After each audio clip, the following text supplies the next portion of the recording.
বলেছে জলচরবলক্ষণে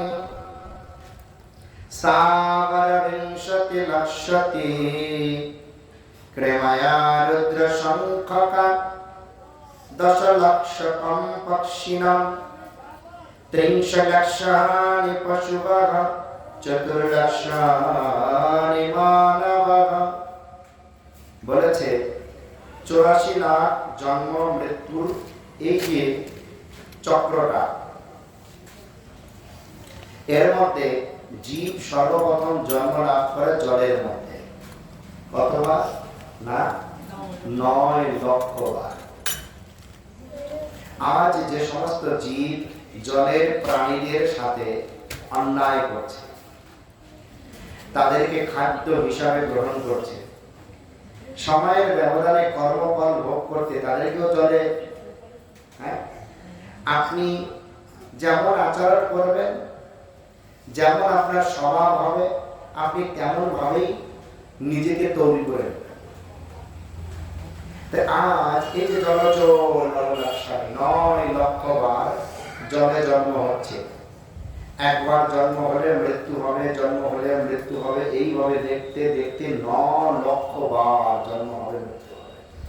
কিন্তু আমরা আমাদের ভগবানের বিধি বিধান সম্বলিত যে শাস্ত্র, এগুলো চর্চা করি না।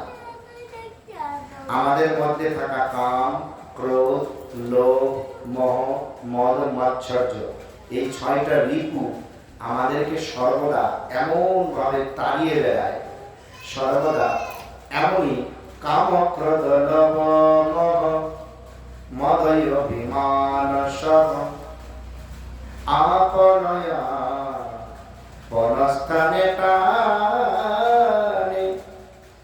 ওই 6টা শুধু ভোগ করতে চায়। আর আমাদের চোখ দর্শন ভোগ করতে চায়, কান শ্রবণ ভোগ করতে চায়, নাক ঘ্রাণ ভোগ করতে চায়, জিহ্বা আস্বাদন ভোগ করতে চায়, আর ত্বচা স্পর্শ ভোগ করতে চায়। সর্বদা জগতে সেই সেই বস্তুর প্রতি আকর্ষিত, যেই যেই বস্তু আমার ভোগের নিমিত্তে আমরা পেয়ে থাকি। কিন্তু কখনো আমাদের এই ইন্দ্রিয় সমূহকে ভগবানের সুখের নিমিত্তে কাজে লাগাই না। যদি কৃষ্ণ প্রসাদ পাই, তাহলে সেটাকে ভোগ বলে না, সেটা ভগবানের সাক্ষাৎ কৃপা। কৃষ্ণ কথা শুনি, সেটা কর্ণ রসায়ন, অমৃত স্বরূপ। যদি কৃষ্ণের প্রসাদের ঘ্রাণ নেই, প্রসাদের ফুল, যদি কৃষ্ণ সেবা, কৃষ্ণ অঙ্গ স্পর্শ করি, তো এইভাবে আমরা যদি আমাদের ইন্দ্রিয় সমূহকে ভোগের জগৎ থেকে কৃষ্ণের চরণে আনতে পারি, তাহলে না হলে আজ আমরা অন্যায় ভাবে জগতের ব্যক্তিদের কাছ থেকে তথাকথিত ভাবে শিখে, তাহলে কি হচ্ছে, আমরা মানুষ হয়েও জলজ প্রাণীর প্রতি অন্যায় করছি। এরপরে বলছে জলজ প্রাণীর মানে কি হয়, স্থাবর বিংশতি লক্ষতি, মানে 20 লাখ বার জন্ম মৃত্যু হবে। স্থাবর মানে যে সমস্ত জীব চলাফেরা করতে পারে না, একই জায়গাতে স্থির থাকে। সেটা কেমন পাহাড়, পর্বত, বৃক্ষ, লতা, এরা চলাফেরা করতে পারে না। এখন ভেবে দেখুন, ভাগ্যক্রমে আমরা একবার দার্জিলিং এ বেড়াতে গিয়ে আমি এক ভক্তকে বলছি, এই যে পাহাড়ি গাছ হাজার হাজার বছর ধরে হয়ে আছে, কত বড় গাছ, এই গাছটা কেউ কাটছে না। যদি এমন গাছের জন্ম হয়, এক এক জন্মে কত জীবন চলে যাবে। তাই কেউ এই জীবন চায় না। এই আচ্ছাদিত জীব মানে আবদ্ধ থাকে। এরপরে বলছেন ক্রিমায়া রুদ্র সংখ্যা হয়ে গেল 20 আর 9 29, আর রুদ্র বলতে 11। পোকামাকড়ের জীবন পায় 11 লক্ষ বার। কত রকমের পোকামাকড়, মশা, মাছি, কীট, পতঙ্গ, সাপ, ব্যাঙ, 11 লক্ষ বার। এই 11 লক্ষ বার আমাদেরকে কি করতে হবে, যদি আমরা এইভাবে তাদের প্রতি অন্যায় করি বা কোনো কর্ম করি, হ্যাঁ, আমাদেরকে কৃমিকীট হতে হবে। তারপর হচ্ছে কৃমিকীট হওয়ার মধ্যে একটা আমাদের হচ্ছে গিরগিট, নাম শুনেছেন গিরগিট? গিরগিট নৃপরাজ নামে এক মহারাজ ছিল। তিনি ব্রাহ্মণদের প্রচুর গোদান করতেন, সম্পত্তি দান করতেন, স্বর্ণ দান করতেন। এই নৃপরাজ একদিন এক ব্রাহ্মণকে একটি গোমাতা দান করলেন। কি করলেন? সেই গোমাতা সেই ব্রাহ্মণের বাড়ি থেকে, গোশালা থেকে আবার রাজার গোশালায় এসে থাকতে লাগলেন। এদিকে ব্রাহ্মণ বলছে, আমার গোমাতাটা কোথায় গেল? আমার গোমাতাটা কোথায় গেল? খুঁজতে খুঁজতে রাজার কাছে এসেছে, মহারাজ, আপনি যে আমাকে গোমাতা দান করেছিলেন তাকে আমি খুঁজে পাচ্ছি না। হয়তোবা তিনি তার নতুন পুরাতন সঙ্গীদের কাছে আপনার গোশালাতে আবার মিশে গেছে।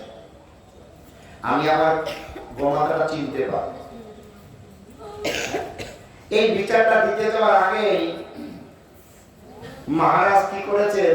সেই গোমাতাটা, কত লক্ষ লক্ষ গোমাতা, সেই গোমাতাটা অন্য একটা ব্রাহ্মণকে দান করে দিয়েছে। সেই ব্রাহ্মণ নিয়ে রাস্তা দিয়ে যাচ্ছে, আর হচ্ছে, আরে এই তো আমার গোমাতা, এই ব্রাহ্মণ কেন নিয়ে যাচ্ছে? এখন সে বলছে, এই তুমি আমার গরুটা কোথায় নিয়ে যাচ্ছ? এখন সে বলছে, রাজা আমাকে দান করেছে। আরে রাজা আমাকে দান করেছে, আমার গোশালা থেকে চলে গেছে, এই মাত্র রাজা আমাকে দান করবে। বাবা, লেগে গেল যুদ্ধ। সে বলছে আমার। চলো রাজার কাছে। বিচার করতে গেলে রাজা বিষয়টা বুঝতে পেরেছে। তার গোশালা থেকে তো আমার গোশালায় আবার ফেরত এসে গেছে, আমি তো আবার দান করে দিয়েছি, দান করা দ্রব্য আবার দান করেছি, অন্যায় হয়েছে। তাই যে নতুন ব্রাহ্মণ তাকে বলছে, আপনি এই গোমাতাকে ছেড়ে দিন, আমি এর পরিবর্তে অনেক গোমাতা দেব। ব্রাহ্মণ নাচরবান্ধা, যেটা আমাকে দিয়েছেন আমার এটাই যথেষ্ট, আমার আর লাগবে না। পুরাতন বলছে, এর বিনিময়ে লক্ষ লক্ষ গোমাতা নিয়ে নিন। না বাবা, যেটা আমাকে দিয়েছিলে সেটাই আমাকে। মহারাজ পড়ে গেছে বিপদে, কেউ ছাড়ছে না। আরে এই দুই ব্রাহ্মণ অসন্তুষ্ট হলেন। আর এই যে দুই ব্রাহ্মণ দান করা বস্তু দান করার ফলে তিনি এত বড় ধার্মিক একজন রাজা, ভক্ত, ভগবত ভক্ত, তার জন্ম হলো পোকামাকড়, গিরগিট রূপে। গিরগিট হয়ে জন্ম লাভ করলো একটা ঘাসে ঢাকা শুকনো ঘন সেই কুয়ার মধ্যে পড়েছিল, জাগা হতো না। একদিন কৃষ্ণের ছেলেগুলো খেলাধুলায় রত, এই বল খেলছে, সেই বলটা দেখতে দেখতে ধীরে ধীরে চলে গেছে, সেই কুয়োর মধ্যে পড়ে গেছে। আর সাম্বা গেছে আনতে, গিয়ে দেখে গিরগিট।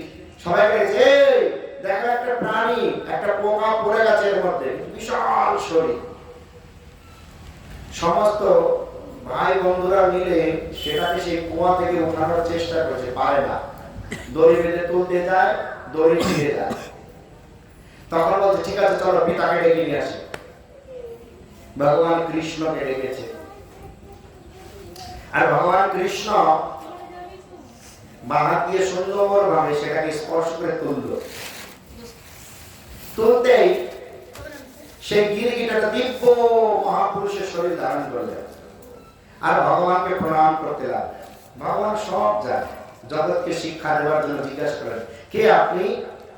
কেনই বা গিরগিট রূপে এই ঘন ঘাসে ঢাকা শুকনো অন্ধকার কুয়াতে পড়েছিলেন? তখন বলছে, এই ঘটনা হয়েছিল। তাহলে আমরা এখানে এই যে কৃমিকীট কর্মফলে এখানে আমাদের পতন হতে পারে। মনুষ্য ভক্ত রাজা থেকে কোথায় এসে পড়ল? তারপরে বলছে 10 লক্ষ পক্ষীরা, 10 লক্ষ বার পাখির জন্ম নিতে। এখন তো বাজারে গেলে শুধু দেখবেন যে পাখিগুলো কেটে কেটে লোক তাদের দৈনন্দিন আহার বানাচ্ছে, কিন্তু সেই পাখিগুলো যে খাচ্ছি পরিণামে আমাকেও পাখি হতে হবে, আমাকেও একদিন কেটে কেটে খাবে। কেননা সেই পাখিটা কিন্তু আমার খাদ্য নহে। এরপরে 30 লক্ষ বার জানোয়ার হতে হয়, 30 লক্ষ বার মরবে হবে, মরবে হবে, জানোয়ারের শরীর হয়। স্বর্গের রাজার নাম ইন্দ্র। একবার কর্মফলে এই স্বর্গের রাজা ইন্দ্র জগতে শুয়োর রূপে জন্ম লাভ। কর্মের ফলে যদি ইন্দ্রকেও শুয়োর হতে হয়, তাহলে আজ আমরা নিরহ জানোয়ারগুলোকে মেরে, পরিভোজন না করে, কাউকে ঠকিয়ে এই জগতে ইন্দ্রিয় ভোগ করছি। তার ফলস্বরূপে আমাদের কোথায় জন্ম হবে?